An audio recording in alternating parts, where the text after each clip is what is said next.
שלום, כאן עירית זליגר מסטודיו קו הרכס.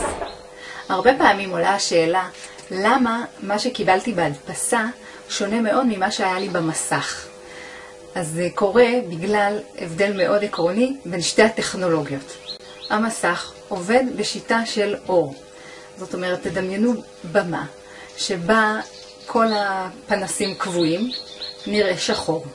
כל הבמה תהיה חשוכה ושחורה. ברגע שנפעיל את הפנס הירוק, יהיה לנו אור ירוק. נוסיף את הפנס האדום, יהיה לנו אור צהוב. נוסיף גם את הפנס הכחול, יהיה לנו אור לבן.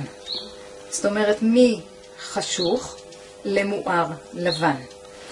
לעומת זאת, ההדפסה עובדת על פיגמנטים, על חומר. הדף הוא לבן. לא נשים שום דבר, הוא יישאר לבן. אם נוסיף את הצבע הכחול, יהיה לנו כחול. נוסיף את האדום, יהיה לנו, אם נערבב ביניהם, יהיה לנו סגול. נוסיף גם את הצהוב, יהיה לנו איזשהו צבע חום אפרפר כזה. אם נשים שחור בכלל, הכל יהיה שחור.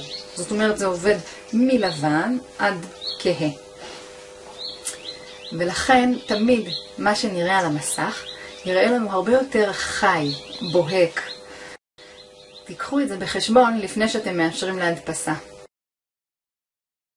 אם אתם רוצים לקבל עוד עצות וכלים שימושיים, מוזמנים להיכנס לכתובת שפה מתחתיי ולהירשם. אז שיהיה יום מקסים. להתראות נרית.